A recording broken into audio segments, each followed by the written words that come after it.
굿모닝 큐티 가족 여러분, 저는 데살로니가에 나와 있습니다. 사도행전 17장에 보면 유럽의 첫 교회 빌립보 교회를 사도 바울이 개척한 이후에 바로 이곳에 와서 적어도 석주 혹은 많게는 6개월 동안 체류하면서 이곳에 데살로니가 교회를 개척하게 되었죠. 데살로니가는 여러분이 알다시피 알렉산더 대제와 아주 밀접한 관계를 가진 도시이기도 합니다. 이복루의 이름을 따서 데살로니키라는 이름을 가진 이 도시인데요. 알렉산더 대제의 고향이기도 한 곳이 바로 이 지역이기도 합니다.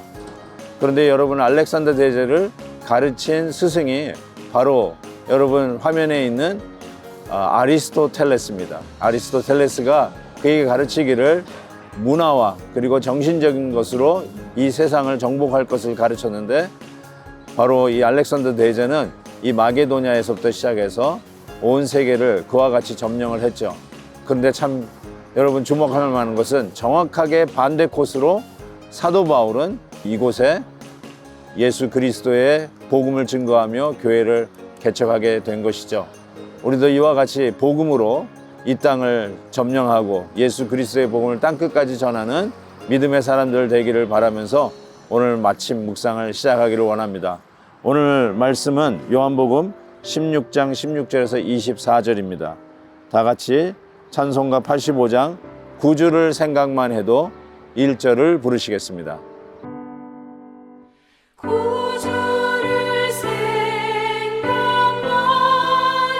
해도 이렇게 족하듯 주 얼굴 배울 때야 얼마나 좋으랴.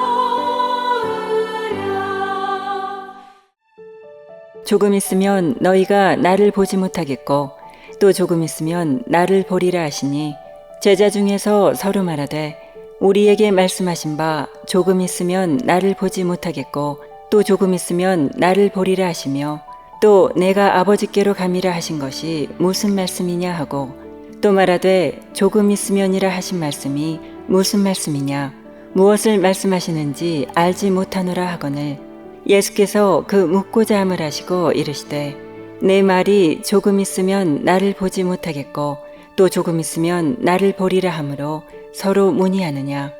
내가 진실로 진실로 너희에게 이르노니 너희는 곡하고 애통하겠으나 세상은 기뻐하리라. 너희는 근심하겠으나 너희 근심이 도리어 기쁨이 되리라. 여자가 해산하게 되면 그때가 이르렀으므로 근심하나 아기를 낳으면 세상에 사람 난 기쁨으로 말미암아 그 고통을 다시 기억하지 아니하느니라. 지금은 너희가 근심하나 내가 다시 너희를 보리니 너희 마음이 기쁠 것이요 너희 기쁨을 빼앗을 자가 없으리라. 그날에는 너희가 아무것도 내가 묻지 아니하리라. 내가 진실로 진실로 너희에게 이르노니 너희가 무엇이든지 아버지께 구하는 것을 내 이름으로 주시리라. 지금까지는 너희가 내 이름으로 아무것도 구하지 아니하였으나 구하라. 그리하면 받으리니 너희 기쁨이 충만하리라.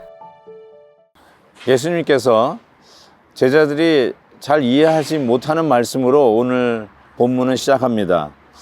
16절, 너희가 나를 보지 못하겠고 또 조금 있으면 나를 보리라 라고 말씀하셨는데, 제자들이 이 말씀이 무슨 말인지 이해를 못합니다. 조금 있으면 보지 못하고 그리고 조금 더 있으면 다시 볼 것이다 라고 하는 말이 도대체 무슨 말이냐, 서로 주거니 받거니 질문을 던지죠. 우리는 압니다. 이것이 바로 예수 그리스도의 다가오는 십자가의 고난과 죽음 그리고 곧 이어질 부활이라는 것은 우리는 압니다. 그런데 예수님의 제자들은 그 당시에 이 말이 무슨 말인지 이해를 할 수가 없었습니다.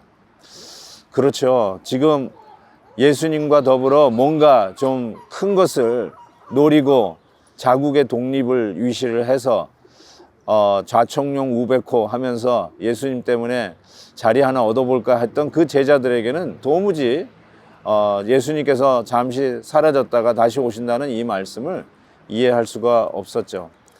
맞습니다. 우리는 때로는 십자가의 고난과 죽음과 같은 고난이 우리에게 닥칠 때 이해할 수가 없죠. 도대체 이런 일들이 왜 나에게 일어나는지 잘 모르겠다라는 생각을 할 수 있습니다.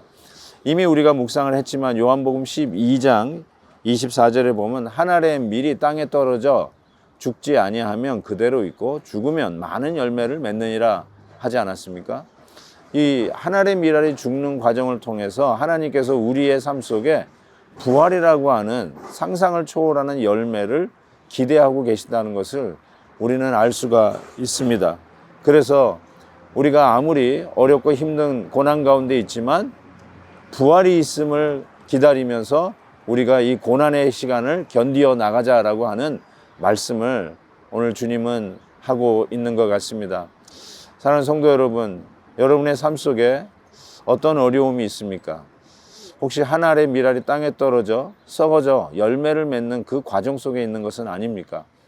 예수님의 고난과 십자가의 죽음이 부활의 영광을 향한 길이듯 어쩌면 여러분의 삶 속에 부활의 영광을 향한 우리 하나님의 놀라운 섭리가 지금 당하고 있는 어려움과 고난 속에 있을 줄 모릅니다. 실은 예수님께서는 계속해서 이런 말씀을 했어요. 21절에 보니까 이것을 여자의 해산에 비유를 하고 있습니다. 마치 여인들이 진통을 할 때는 너무나도 힘들고 괴롭지만 아이를 낳고 난 후에는 그 진통과 고난을 잊어버리듯 지금 우리가 당하는 이 고난도 부활의 영광과 함께 우리의 아픔은 잊어버리고 오히려 더 큰 하나님의 은혜를 누리는 자가 될 것이다 라는 격려와 위로의 말씀이라고 믿습니다. 이 말씀을 하신 후에 23절에 예수님께서는 오늘 본문을 기도의 말씀으로 마무리를 합니다. 너희가 무엇이든지 아버지께 구하는 것을 내 이름으로 주시리라 라고 말씀을 합니다. 즉 고난을 통과하는 비결을 우리 예수님께서 우리 주 예수 그리스도의 이름, 즉 우리와 한결같이 시험을 당하시고 고난을 받으신 그 예수님의 이름으로 구하면 예수님께서 내 이름으로 시행하리라 하셨습니다. 이전에는 누구의 이름으로 했을까요?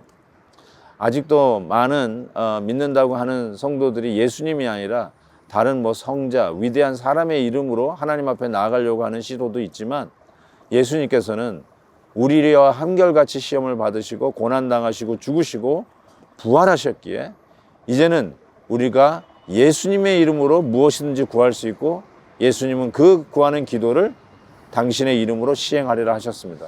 예수님의 명예가 달려 있다는 것이죠. 예수님께서 책임지고 우리의 기도에 응답하신다는 뜻입니다. 여러분 오늘도 담대하십시다. 고난 주간이 다가오고 있는데 우리가 주님 앞에 무릎을 꿇고 예수 그리스도의 이름으로 구하면 우리 주님께서 응답해 주실 것을 믿습니다. 사랑하는 성도 여러분, 저 데살로니가 항구에 보이는 저 바다가 보이시죠? 망망 바다를 향해서 우리는 어떻게 나가야 할 것인가?